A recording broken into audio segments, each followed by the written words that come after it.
Hi, I'm Joan McCarter, coming from Netroots Nation in San Jose for Daily Coast Radio, and Daily Coast TV.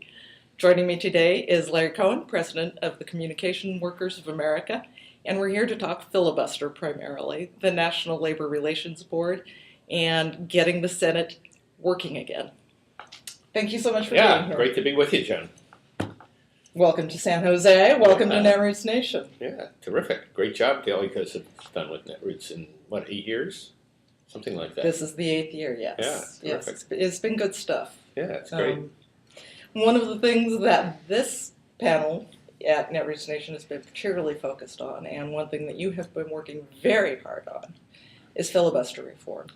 Can you give us a little bit of background on the Fight the Filibuster sort of coalition you've brought together, and then specifically we can talk about those nominees and those Sure. boards that are being affected?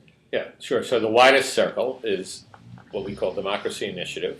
That's lots of groups that have worked for years in these issues, not just on the Senate, but on money out, voters in, fighting voter suppression, fighting for campaign finance reform.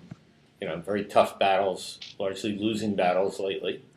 But, hopefully we're getting more people engaged. And then the Senate rules coming into that as well, and it's the same people, but we call ourselves Fix the Senate Rules. Again, 80 to 100 major grassroots groups who see the linkage between these democracy issues and sort of what we set out to do. We didn't set out, in our case, to do democracy work. We set out to do democracy at work, meaning rights at work, collective bargaining, that kind of thing. But we learned in the last 10 years that we're really blocked in terms of any kind of national change. We're blocked clearly in the U.S. Senate. We saw an election high point in 2008, and then saw the low point of what actually happened to 400 bills, 400 items from Nancy Pelosi's 111th Congress. It never got discussed for a second, not for a second, on the Senate floor.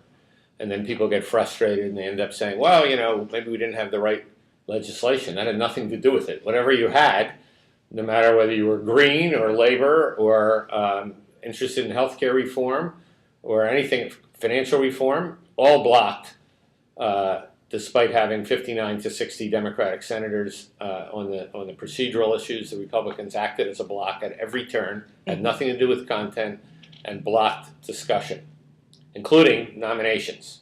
So that had never happened in the 20th century.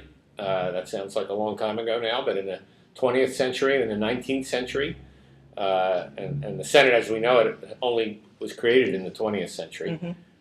Never before were procedural blocks used to stop nominations, let alone 400 legislative items in one Congress. In fact, the 400 blocks in the 111th were more than the total number blocked in the entire 6 years Lyndon Johnson was majority leader. There was something like 10 uses of the so-called filibuster. Right. But, at that time they actually had to talk. Imagine that. Now they don't have to talk. They just say, I object, one person. And can do it even anonymously. Yeah, well, less so now. They made major reforms, Joe. Now it's no longer anonymously, but one person can put a block on, and then the item doesn't go forward. And now the items include nominations. So there's hundreds of nominations.